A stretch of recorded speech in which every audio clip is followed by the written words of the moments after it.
안녕하세요. 저는 파혼으로 결혼이 엎어진 예비 신부입니다. 사연을 써보는 건 처음이라 구색에 맞게 잘 쓸 수 있을지 모르겠어요. 그저 제 이야기를 하다 보면 흐름에 따라 잘 들려드릴 수 있지 않을까 생각합니다. 시간이 되신다면 저의 941생 파혼 스토리 좀 들어보고 가셔요. 제 직업은 원래 육상 선수였습니다. 한참 활동했을 때는 제 입으로 말하기 민망하지만 날아다녔었죠. 그런데 육상 선수 자체가 아무리 관리를 하더라도 나이란 무기가 가장 파격적이라 수명이 길지 못합니다. 저도 당연히 나이를 1살, 2살 먹어가면서 체력적으로 무리가 찾아왔어요. 나이도 있고 무릎 건강 문제 때문에 어쩔 수 없이 30대 초반 나이로 은퇴를 하게 되었죠. 누구나 운동선수라면 한계적인 부분 앞에서 결국 멈춰서야 하는 순간을 맞게 되는데요. 그 시기는 가장 허무한 순간이면서 새 출발하는 시작점이기도 합니다. 그래서 혼자보단 주변 사람들의 응원이 좀 많이 중요해요. 그럴 때 제 곁에 남편이 있었습니다. 저는 운동 수명 다 되었다고 슬럼프를 맞는 것이 싫어서 바로 필라테스 자격증을 준비했거든요. 덕분에 슬럼프를 나름 잘 극복하고 이겨냈는데 필라테스를 차리고 예비 신랑을 만나면서 제 안에 남은 결핍까지 모두 채울 수 있었어요. 예비 신랑은 제가 차린 센터와 같은 건물층에 있던 개인 병원의 물리치료사였습니다. 출퇴근길에 잘 마주쳤는데 예비 신랑이 어느 날 저에게 대놓고 관심 있다고 연락처를 묻더라고요. 처음엔 거부감이 들어서 거절했지만 그 뒤로 예비 신랑이 부담스럽지 않게 다가와줘서 만나게 되었어요. 대화를 나누는 건 그리 어색하지 않았습니다. 저도 예비 신랑도 서로 몸을 치료하는 목적으로 사람을 상대하는 직업이라서 나눌 대화 주제는 많았죠. 오히려 일적인 대화로 시작을 하니 더 자연스러웠고 그게 제가 예비 신랑을 좋게 볼 수 있도록 마음을 열어줘서 인연으로 닿게 되었습니다. 예비 신랑은 운동을 했던 저의 선수 생활 얘기에 진심으로 존경심을 표현하기도 했어요. 심지어 제가 국가대표였다고 하니까 저를 한 번씩 연예인 생각하듯 사람들한테 자랑하곤 하더라고요. 그런 예비 신랑의 모습이 귀여웠습니다. 제가 비록 은퇴를 했음에도 예비 신랑은 저를 영웅으로 치켜 세워줬는데요. 그럴 때면 저는 본의 아니게 그리운 과거를 아름답게 추억하곤 했어요. 예비 신랑의 긍정적이고 밝은 에너지가 저의 심심했던 미래까지 환하게 비추는 느낌이라서 결혼도 조심스레 생각해 보았습니다. 이건 예비 신랑도 마찬가지였는지 예비 신랑이 어느 날 제게 먼저 프로포즈를 하더라고요. 저 같은 여자를 과분하다고 표현하면서 오들오들 떨며 반지를 주는 예비 신랑의 모습 때문에 결혼을 단번에 허락했던 기억이 납니다. 결혼을 약속한 사이가 되자마자 저와 예비 신랑은 더 가까운 사이가 되었습니다. 출퇴근은 무조건 같이 했고 괜찮다는데도 예비 신랑이 항상 저를 집까지 데려다 주었죠. 그러던 어느 날은 예비 신랑이 또 차로 저를 데려다 주려고 하는데 예비 신랑한테 전화가 온 적이 있어요. 제가 발신자를 살짝 봤는데 예비 시모더라고요. 예비 신랑은 저한테 양해를 구하고 안전벨트를 매기 전 전화를 받았습니다. 또 그 아가씨 집까지 갔다가 올 거니? 내가 혹시나 해서 전화했더니 잘했네. 오늘은 안 된다. 엄마가 급히 너랑 갈 데가 있어. 시간 없으니까 얼른 와. 그 아가씨 꼭 데려다 줘야 하는 거 아니잖아. 차 안이 조용하다 보니까 수화기 너머로 목소리가 대강 들렸습니다. 일단 무슨 일인지 자세히는 모르겠지만 시모가 비상 상황인 것 같다는 느낌은 있었어요. 평소 이런 적이 없었고 또 목소리가 굉장히 다급했거든요. 예비 신랑도 그렇게 느꼈는지 시모의 말을 거절하지 못했어요. 저는 눈치껏 예비 신랑 전화가 끊기자마자 괜찮다고 작별 인사를 했습니다. 예비 신랑은 끝까지 미안해하면서 자리를 떴어요. 그리고 다음날 시모가 예비 신랑을 그렇게 다급히 불렀던 이유는 다름 아닌 경비실에 맡겨진 택배 때문이었다고 했습니다. 시모가 들기엔 무거운 택배이긴 했지만 예비 신랑 말로는 급한 택배가 아니었다고 하더라고요. 실제 시모도 택배를 받아보고서 급했던 택배랑 착각했다는 겁니다. 택배 때문인 걸 마치 뭔 사고라도 난 것처럼 유난을 떨었던 시모 행동에 예비 신랑도 당황했다고 했지만 솔직히 저도 적잖이 놀랐습니다. 그래도 뭐 많이 중요한 택배였나 보지라고 생각하고 말았죠. 예비 시모는 고등학교에 교감 선생님까지 했다가 건강상의 문제로 은퇴해 쉬고 있는 상황이라 했어요. 저랑 예비 신랑이 결혼하기로 약속을 잡았고 본격적으로 기한을 정해야 했으니 그 전에 결혼 인사를 먼저 하기로 했습니다. 그래서 시댁을 우선 찾아갔어요. 시무를 뵙는 건 지난날 예비 신랑이 통화할 때 잠깐 목소리로만 겪은 것 말곤 처음이었거든요. 근데 그때 이미 목소리부터 만만치 않게 유창하단 걸 느꼈기에 왠지 긴장이 되었습니다. 뭔가 만나기 전부터 어려운 느낌이 들었어요. 아니나 다를까 시모는 첫인상부터 얼굴에 매서운 사람이라는 것이 적혀있는 관상이었습니다. 교사를 했던 사람이라 그런가 역시 분위기 자체에서부터 위험이 느껴졌죠. 그리고 이미 알고 있었지만 말투에서도 누굴 가르치려는 느낌이 강하게 드러났어요.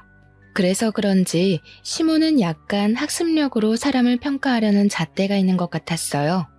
제가 애초에 공부보다 예체능 쪽으로 몸을 담갔던 사람이란 걸 못마땅해하는 기색을 보였습니다.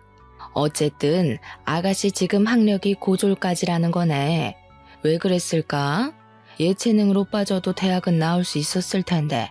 운동한다고 공부 손 놓는 건 내 나이 때나 그랬던 거고. 요즘 사람들은 미래 생각해서라도 이것저것 준비해두는 걸로 알거든요. 그래서 얘가 공부까지 한 애들보단 금메달 하나를 더 딸 수 있었던 거지. 엄마는 하나만 보고 여름 못 보네? 그것도 다 옛날 이야기지. TV에도 한 번 나온 적 없는 것 보니 유명한 선수도 아니었을 거 아니냐. 그리고 옛날에 상금 많이 탔다 해도 다 친정 밑으로 들어갔지. 지금이야 가진 돈 뭐 얼마나 남았을 거라고. 엄마가 몰라서 그렇지 매달 상금 무시하면 안 돼. 그리고 지금 하고 있는 필라테스 센터도 우리 병원 여직원들 거의 다 등록해서 완전 매출 보장 상태라고. 예비 신랑이 저를 자랑스럽게 얘기를 해도 시모는 탐탁지 않은 태도를 일관했습니다. 오히려 예비 신랑의 생각을 꺾으려고 일부러 더 안 좋은 말로 반박하는 것 같았어요. 제가 눈앞에 있는데도 서슴지 않게 경우 없는 말을 내뱉었죠. 거기서 예비 신랑이 능청스럽게 제 편을 들어주면서 치켜 세워주지 않았다면 분위기가 정말 이상해졌을 만큼 시모는 첫 대면부터 솔직했습니다. 시모 말투는 앞서 말했듯이 교사처럼 가르치는 듯한 느낌이 강했는데요. 예비 신랑이 잠깐 자리를 비운 사이 제가 어색한 분위기 좀 깨보려고 시모한테 조심스레 말을 걸었거든요. 어머님 마음에 제가 어떻게 보이실진 모르겠지만 학력 낮은 것과 별개로 저 정말 열심히 살아왔거든요. 한 번도 학력 때문에 무식하단 소리 들어본 적 없어요. 결혼 허락만 해주시면 증명해 보일게요. 시모는 제 말을 잠자코 듣더니 처음 뱉은 말이 말을 놓겠다는 대답이었습니다. 그리고는 본격적으로 자기 주장을 더 황당하게 밀어붙였죠. 욕심만 있다면 패기 정도는 누가 못 부리겠니? 나는 우리 아들이 이상한 데 장가가는 거 원치 않아. 그러려고 뼈 빠지게 돈 벌어서 키운 거 아니거든. 그러니까 언제든지 네가 내 기준에 맞지 않는다고 생각하면 내 아들 의사와 상관없이 헤어지는 거야. 알겠니? 이미 자기가 결정하고 제게 통보하는 시기였습니다. 시모의 제안에 어안이 벙벙했던 저는 대답까진 못 해드렸어요. 예비 신랑이 자리에 같이 있을 때만 해도 그런 소리 안 하더니 저를 대놓고 떼어놓으려는 게 보여서 말문이 막혔어요. 우선 부모님 두 분이 학원 하신다고 했지? 학교 선생님도 아니고 일개 학원 강사면 겨우 먹고 살 정도겠구나. 아쉽지만 일단 사돈 자리는 탈락이네. 상견례는 다른 부분까지 차차 알아보고 결정하마. 시모는 애초에 제 대답 따위 필요 없었던 겁니다. 자기 할 말만 내뱉고 바로 일어나더라고요. 그리고는 주방으로 가버렸어요. 거기서 제가 뭘 할 수 있는 게 없어서 앉아 있었던 것도 있지만 어처구니 없어서 앉아 있었던 것도 있었어요. 저희 부모님더러 탈락이라 평가를 했다는 게 너무 기분 나쁘고 어이없었습니다. 그걸로 모자라 차차 알아본다는 건 또 무슨 소리지 싶었어요. 뭔가 선생 대 학생으로 평가받는 기분 같아서 감정이 확 상하더라고요. 아무리 시모가 어른이라지만 저도 성인이거든요. 이곳은 학교가 아니고 사회잖아요. 사회에 나오면 적어도 서로에 대해 기본적인 예의는 지켜야 하는 거 아닙니까? 어떻게 선생이었다는 사람이 그런 기초적인 지식을 더 모르는 건지 모르겠더군요.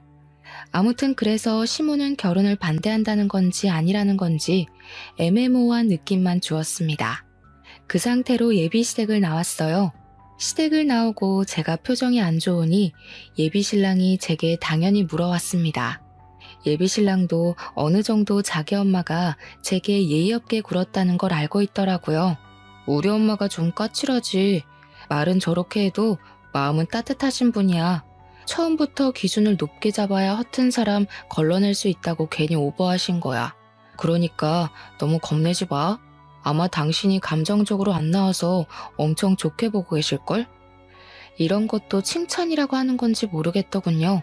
예비 신랑은 자기 없을 때 시모가 제게 어떤 말로 돌직구를 날렸는지 몰라서 이런 태평한 소리를 하는 거였습니다. 저는 굳이 저 혼자 소가리를 하고 싶지 않았습니다. 제가 아직 결혼을 한 것도 아니었고 예비 시모의 일이면 예비 신랑도 알고 있어야 된다고 생각했거든요. 그래서 예비 신랑이 자리를 비웠던 딱 그때의 사실만 얘기를 했어요. 그랬더니 예비 신랑이 뜬금없이 하하 웃더라고요. 저는 나름 심각하게 얘기를 한 건데 웃어버려서 더 기분이 나빴습니다. 엄마가 또 옛날 습관 못 버리고 그랬나 보네. 엄마한테 그런 선생 같은 말투가 고질병 같은 거거든. 너처럼 오해하는 사람들이 많아. 근데 절대 신경 쓸 것 없어. 말 그대로 오해니까. 오해? 나는 지금 어머님 말투를 뭐라 하는 게 아니라 내용을 갖고 따지는 거야. 어머님이 우리 부모님더러 사돈 자리는 탈락이라는 소리를 했는데 그게 그냥 웃고 넘겨야 되는 습관이라고? 기분 나빴으면 미안. 나는 엄마가 이러는 거 워낙 익숙해서 몰랐어. 불편했어? 엄마한테 사과하라고 말할게. 예비 신랑은 뒤늦게야 진지한 제 표정을 보곤 자기가 시모한테 잘 얘기해서 오해 풀 수 있도록 하겠다고 했습니다. 다시는 이런 말실수 나오지 않도록 조심시키겠다는 말도 했죠. 예비 신랑이 어련히 잘 알아서 할 거라고 생각했어요. 그런데 며칠 뒤였습니다. 어느 날 연락도 없이 시모가 제가 일하는 곳으로 찾아온 겁니다.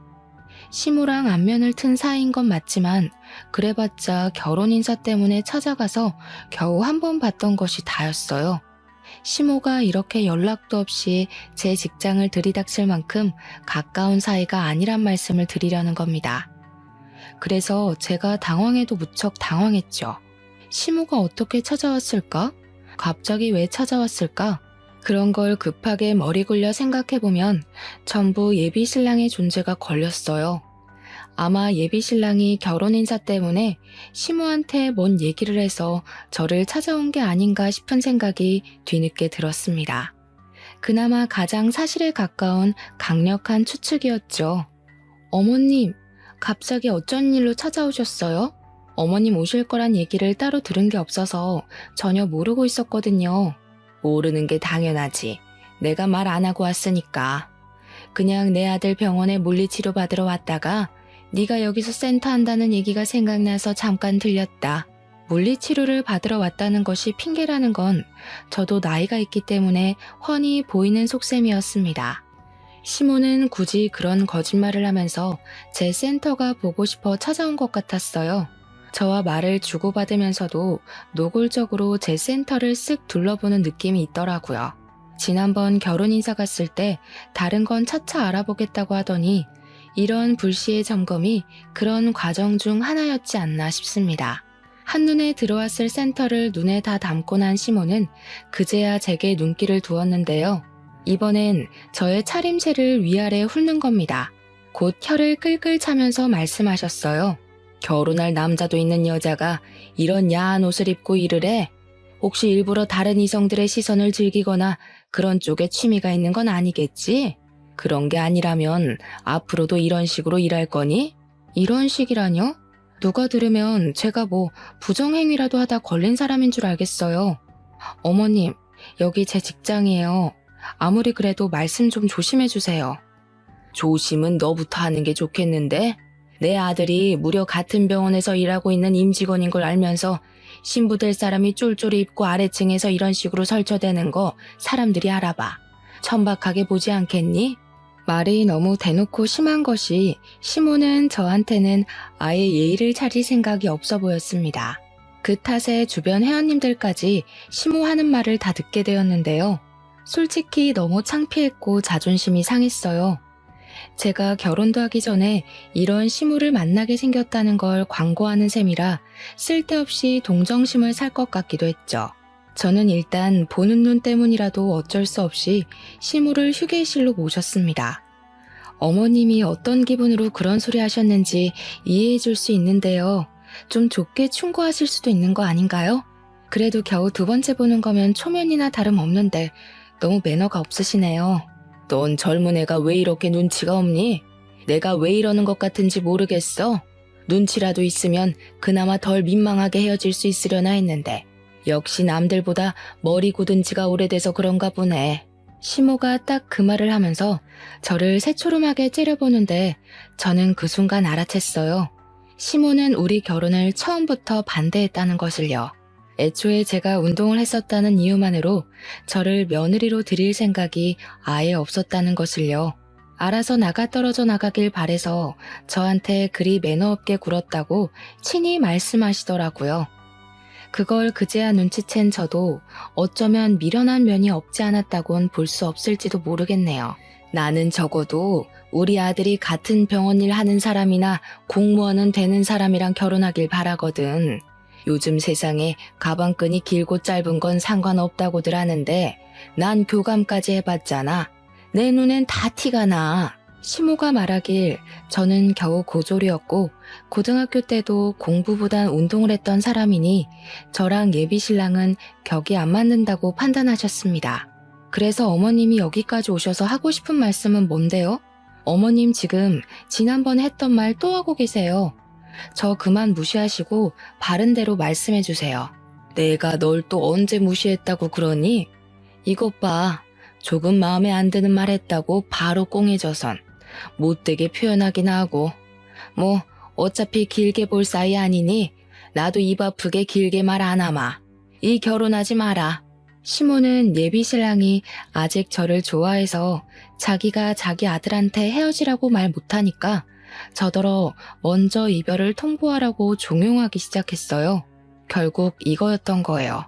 그날 제 센터를 찾아온 이유도 제가 어떤 일을 하는지 어떻게 일을 하는지 점검하러 왔다기보단 결혼 반대가 본 목적이었던 거죠.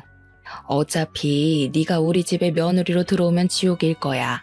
내 아들은 내 말이면 결국 거역 못하는 애고 나는 널 절대 며느리로 인정 안 할 거거든. 불 보듯 뻔한 지옥길에 뛰어드는 멍청한 짓은 안 하겠지? 공부 안 했다 해서 혹시나 싶어 알려주러 오긴 했다만 시모가 결혼하지 말라는 소리를 하자마자 그래도 그 말할 때만큼은 최소한의 예의를 갖춰줄 거라 생각했습니다. 끝까지 사람 자존심을 긁어줄진 몰랐네요. 시모는 저더러 잘 알아들었을 거라 생각한다면서 자리에서 일어나더니 웬만하면 자기 아들 눈에 안 걸리는 게 좋을 것 같다고 여유되면 자리를 옮기란 말도 하더군요. 그리곤 센터 나가셨습니다. 저는 배웅도 안 해드렸네요. 어이가 없어서 한동안 열이 받아 앉아 있었어요. 바로 예비신랑한테 전화해서 방금 시모와 있었던 일을 다 털어놓았습니다. 어머님이 자기랑 나랑 격 안 맞는 것 같다고 나더러 대신 헤어지자 말하라네. 결혼하면 제대로 지옥맛 겪게 해준다고 감히 고졸학력으로 자기 며느리 될 생각은 꿈도 꾸지 말라더라. 뭐? 엄마한테 바로 집에 가라고 그랬는데 방금 엄마 들렸다 갔다고? 내가 지금 가서 엄마한테 다시 말할게. 엄마가 그런 뜻으로 말한 거 아닐 거야. 가만 보니까 자기는 매번 어머님이 그런 뜻으로 말한 거 아닐 거라고 하네. 그럼 자기도 내가 공부 안 해서 내 멋대로 해석한다고 생각하는 거야? 아, 아니다. 그냥 여기까지 하자. 네 엄마 말대로 내가 불보듯 뻔한 지옥길을 뭐하러 가겠니? 시모 말대로 예비신랑은 시모 말을 따를 수밖에 없는 사람 같았어요. 자기 엄마가 교사니까. 은연중에 자기 엄마가 틀린 말을 했을 리 없다는 생각을 전제로 깔고 있는 것 같았습니다. 그게 시무를 컨트롤 못하는 것과 같은 맥락이겠죠. 매번 같은 말로 오해를 풀려고 하는 태도를 보니 결혼하고 나서 예비 신랑이 어떻게 나올지도 불보듯 뻔하더군요. 저는 제 앞날이 빤히 보이는 그 길을 굳이 가고 싶지 않았어요. 예비 신랑의 엉터리 행실 덕분에 예비 신랑을 향한 사랑마저 시들어져 버린 건 정말 다행이었습니다. 제게 콩깍지가 남아 있었다면 가시밭길을 자진해서 이겨내려고 했겠죠. 저는 그런 수모 당하면서까지 결혼을 할 만큼 멍청하지 않았기 때문에 남편에게 이별을 통보했습니다. 그런데 말입니다. 그 뒤로 이별을 받아들이지 못한 예비 신랑이 센터를 빈번하게 찾아오기 시작했어요. 개무시하긴 해줬지만 예비 신랑이 눈에 띄게 망가지는 것이 보여서 점점 신경 쓰이더라고요. 만나주지도 않을 건데 계속 퇴근하면 기다리고 주말마다 일도 안 하면서 센터를 찾아왔어요. 그래봤자 어차피 공공장소라 예비 신랑이 저를 함부로 하진 못했거든요. 또 회원들도 계속 들락날락했으니 예비 신랑이 제게 마음 놓고 말을 걸지도 못했습니다. 아무리 무시하려고 해도 한때 결혼까지 생각했던 사람이기에 완전히 무시하는 건 무리였거든요. 그래도 저러다 말겠지 싶어서 내버려뒀어요. 선을 넘는 짓을 하는 건 아니라서 경찰에 신고까진 안 했죠. 근데 예비 신랑이 심해지면 더 심해졌지 일상을 회복할 기미가 안 보이더라고요. 정말 일도 제대로 못할 만큼 피폐해져 갔어요. 나중엔 같이 일하는 동료 직원이 저를 찾아오기까지 했다니까요.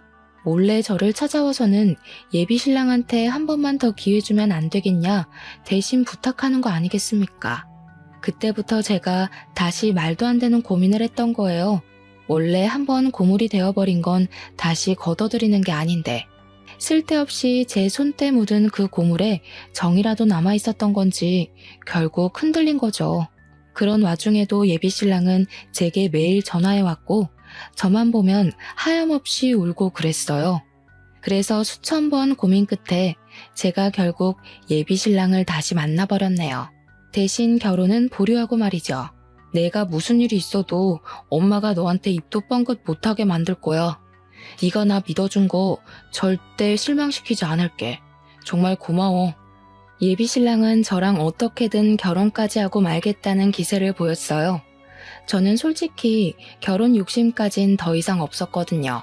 근데 예비 신랑이 자기가 알아서 시무를 처리해보겠다니까 그냥 그 모습도 궁금해서 내버려 뒀습니다.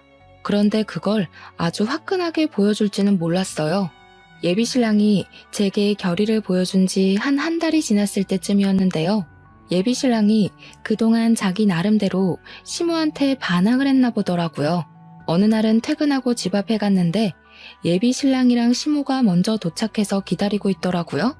시무는 예비 신랑이랑 헤어지고 나서 처음 보는 거였거든요. 준비되지 않은 마음으로 시무를 발견하니 저절로 주춤하게 되었습니다. 저도 모르게 굳이 마주치고 싶지 않아서 도망가려는데 예비 신랑이 저를 붙잡고 한 번만 같이 시간 갖자고 부탁하기 시작했어요. 자기가 시무를 회유시켜서 사과하러 온 거라고 하더라고요. 예비 신랑이 곧장 시무를 끌고 제 앞에 세우더니 정말로 사과하라고 시키는 겁니다. 엄마 분명 나 결혼시키겠다고 약속했어. 안 그럼 내가 엄마 아들 안 하겠다고도 했고. 예비 신랑이 시무한테 저렇게도 말을 할 줄 아나 싶었어요. 그걸 보면서 예비 신랑도 시무한테 대들려면 대들 수 있는 사람이구나 라는 생각이 들었습니다. 근데 문제는 시무가 진짜 제게 사과를 할까? 그거죠. 처음부터 제가 수준 낮아서 마음에 안 들다 했던 사람인데 콧대 높은 사람이 과연 고개를 숙일까요? 아니나 다를까 시모는 자기가 사과하는 모습을 아들한테 보이기가 싫었는지 예비 신랑더러 자리 피해달라고 했습니다. 예비 신랑은 그런 시모의 말을 거역하려 했지만 시모가 엄마의 마지막 자존심은 지켜달라고 해서 어쩔 수 없이 자기 차에 올라탔어요. 그렇게 해서 저랑 시모 단둘만이 집 앞에 서서 마주보는 상황이 되었죠. 사과하신다고 제가 무조건 받아줄 거란 기대는 안 하셨으면 좋겠네요. 제 기준에서 진정성이 별로 안 느껴진다면 사과 거절할 생각이라서요. 저는 일단 시모한테 기죽고 싶지 않아서 기선제압을 하였어요. 그랬더니 그때 시모가 예비 신랑 눈치를 보더니 가방에서 검은 봉지 하나를 꺼냈습니다. 착각하지 마. 넌 여전히 내 며느리감 아니야. 다음 주에 우리 아들 선봐줄 공무원 아가씨 알아놨는데 너 때문에 진행이 안 되려고 하거든? 아무래도 내 아들이 귀신에 홀린 게 아닌가 싶어서 조치 좀 취하려고 찾아온 거야. 그 순간 시모가 들고 있던 검은 봉지를 제 머리 위로 쏟아버렸어요. 봉지 안에 든 내용물은 다름 아닌 굵은 소금이었습니다. 그것은 제 머리부터 옷 안까지 침범하여 순식간에 살갗을 따갑게 만들었어요. 정말 머리에 망치를 맞았다는 기분이 그런 기분이지 않나 싶더라고요. 그 잠깐 동안 온 신경이 얼어붙은 것처럼 꼼짝할 수가 없었습니다. 제 기준에서 상상을 초월하는 무례함이었거든요. 조금 뒤늦게야 정신을 차린 저는 결국 참지 못하고 시모가 들고 있는 가방을 빼앗아 버렸어요. 제가 둘러쓴 소금과 우리 집 앞에 쏟아진 소금을 전부 다 주워 담기 시작했습니다. 그러자 시모가 놀라서 자기 가방을 뺏으려고 하더군요. 저는 그런 시모를 밀어내며 시모 가방 안을 악착같이 소금으로 범벅했어요. 야, 뭐 하는 짓이야? 이 명품이 얼마짜린 줄 알고 이래? 기스 난다고. 당장 안 내놔? 왜요? 남의 집에 쓰레기를 가져왔으면 도로 가져가야지. 여기 안에 쓰레기밖에 없어서 쓰레기통인 줄 알았는데 명품은 무슨? 주인이 쓰레기면 명품도 이렇게 쓰레기밖에 안 되는 거라고요. 시모는 제 손에 들린 가방을 뺏으려 했고 저는 뺏기지 않으려 사투를 벌이는 사태가 벌어졌습니다. 그때 제가 어느 시점에서 가방을 놔버렸어요. 그러자 시모가 보기 좋게 발라당 넘어져 버리더군요. 그 꼴에 대고 제가 남은 소금 싹 다 가져가라고 친히 손으로 퍼다 시모한테 전부 뿌려줬습니다. 나도 당신 며느리 할 생각 없는데 만약 재수없게 며느리가 된다면 그쪽을 영원히 불행한 시어머니로 한번 만들어줘 볼까 했거든? 똥 밟았다 생각하기 싫으면 내 눈앞에 다신 나타나지 마세요. 마지막 경고예요. 우리의 소란을 알고서 뒤늦게 차에서 내린 예비 신랑은 사태의 심각성을 보고서 경악을 금치 못했습니다. 그리곤 바로 넘어져 있는 자기 엄마한테 달려갔어요. 저를 다소 원망스럽게 쳐다보더라고요. 자기야, 우리 엄마가 사과하러 온 거잖아. 아무리 쌓인 게 있어도 이건 아니지. 엄마가 한 발 양보했으면 자기도 똑같이 양보해야 되는 거 아니야? 대체 왜 이렇게 못되신 거야? 아, 그래. 네가 고작 이 정도 안목이란 거 확신할 수 있게 돼서 다행이다. 이제는 고물 재활용 못하겠어. 너도 네 엄마랑 세트로 내 눈에 띄지 마. 발모가지 비틀어버리기 전에. 저는 둘 다 꺼지라고 쫓아내고서 문을 닫아버렸습니다. 다신 찾아오지 말라 했더니 예비 신랑이 뒤늦게 제가 아까운지 또 설득하려고 찾아오대요. 꺼지라고 소리치면서 경찰 신고할 거라고 하니까 불이 나게 도망치고는 더 이상 안 찾아오더라고요.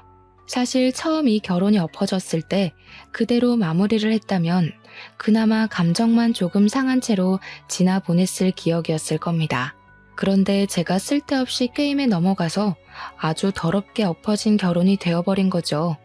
그건 제 스스로의 업보라고 인정하기에 길게 탓할 생각은 없었어요. 그저 그 사람들과 관련된 모든 인연을 빨리 정리하고 싶었습니다.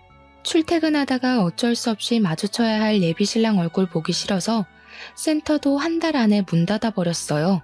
저는 이러한 사정을 친정 부모님한테 빠짐없이 고백했습니다. 친정 부모님은 저의 이야기를 늘 하나의 경험으로 봐줄 뿐 절대 질책한 적은 없었던 분들이라 위로가 되었거든요. 역시나 부모님 두 분 다 제게 잘했다고 해주셨어요. 오히려 상견례까지 못 가 시모 낯짝 한번 마주해보지 못한 걸 아쉬워하셨습니다. 그렇게 저는 잠깐 따끔했을 뿐인 인연에서 발을 빼고 벗어날 수 있게 되었는데요. 센터는 아빠가 학원 건물 1층에 자리 내줄 테니까 거기서 하라고 하더라고요. 사실 초반에 저희 친정 부모님 소개할 때 학원 운영하는 강사라고만 했잖아요. 시모가 무시할 정도로 작은 학원은 아닙니다. 나름 이름 있는 공시학원 2개를 크게 운영하고 있거든요. 그 학원이 있는 건물 2개도 전부 부모님 소유였어요. 저희 친정가족 구성원 중 저만 운동을 한 사람입니다.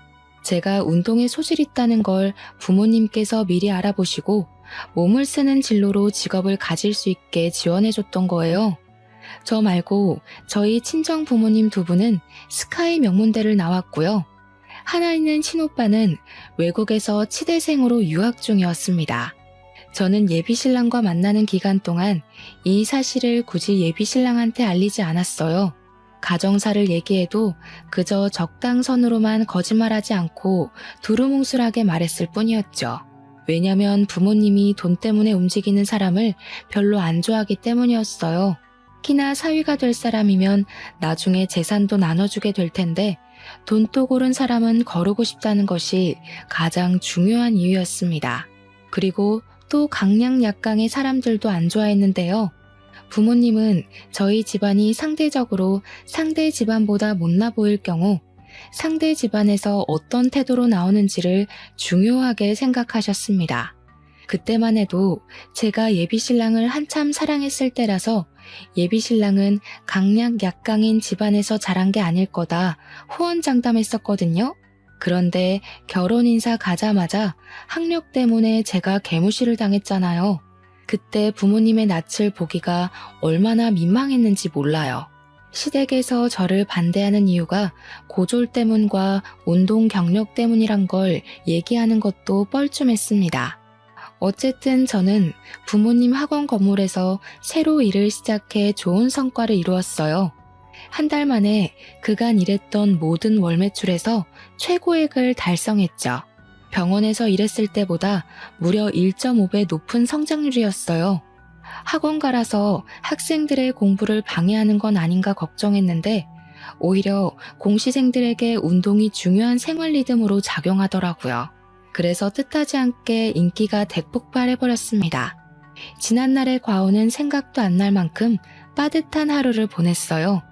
그렇게 평화로운 일상을 살던 중이었습니다.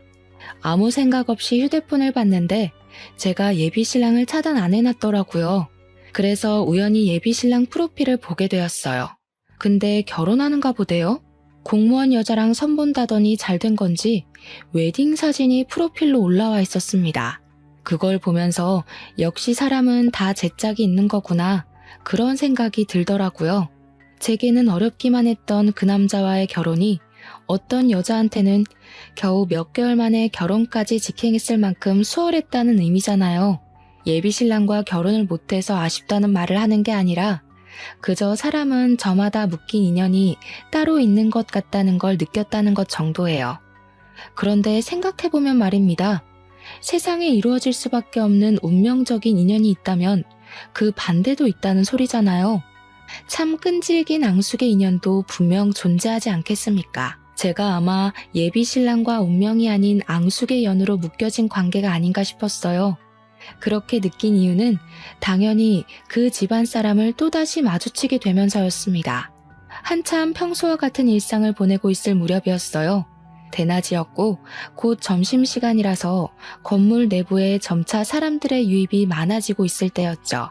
그 시각 저는 센터에 있었는데요. 갑자기 건물 내에서 엄청난 소란이 나는 겁니다. 소방 대피 훈련할 때 말고는 보통 이 정도의 소음은 생기지 않는 곳이 공시학원이거든요. 그래서 단연 그 소리에 관심이 몰릴 수밖에 없었어요. 저뿐만 아니라 건물 내부의 모든 사람들이 다 그랬죠. 그건 수업까지 방해될 정도의 행패였던지라 구경 나가지 않을 수가 없었는데요. 저도 뒤늦게 센터를 나가봤다가 정말 깜짝 놀랐지 뭡니까. 소란의 중심이 있는 사람 중 한 명이 예비 시모였던 여자가 아니겠어요? 인파에 가려져서 시모만 보였을 땐 시모가 저를 찾아내서 이곳을 온 줄 알았습니다. 등골에 소름이 쫙 끼쳤죠. 그런데 조금 더 인파를 뚫고 중심으로 들어가니 시모가 웬 젊은 여자의 머리채를 잡고 성난 얼굴을 하고 있더라고요. 저를 찾아온 게 아니었다는 건 일단 안심이었지만 상황 자체는 여전히 당황스러웠어요. 공무원도 아닌 게 공무원이라고 거짓말을 쳐? 어쩐지 뭔가 이상하다고 했어. 아직 필기도 못 붙어서 학원이나 다니고 있던 주제에 어디서 공무원이었던 나를 속이고 내 아들이랑 결혼을 하려고 해. 내 아들한테서 얼마나 뜯어갔어. 보아하니 시모에게 머리채를 잡혀 비명을 꽥꽥 지르고 있는 여자는 제가 예비신랑 프로필에서 봤던 그 여자인 듯 했습니다. 예비신랑과 결혼하려 했던 여자인데 공무원이 아니라 우리 부모님 학원을 다니고 있던 공시생이었나 봐요. 억울해하면서 해명하는 여자 얘기를 들어보니까 결혼하기 전에 시험이 하나 있는데 그때 무조건 붙을 자신이 있어서 일부러 말 안 했다고 하더라고요. 그건 당장의 결과를 원하는 시모한텐 통하지 않을 이론이란 걸 저는 예측이 되었죠. 시모는 지난날 제가 일하는 곳을 불쑥 찾아왔던 것처럼 저 여자 다닌다는 직장도 몰래 알아내서 따라왔다가 덜미를 잡은 상황 같았습니다. 처음엔 시모의 무례함에 분노만 느껴졌는데 시간 좀 지나니까 한결같이 정신 못 차리고 아들 앞길 막고 서 있는 시모가 한심해 보이더군요.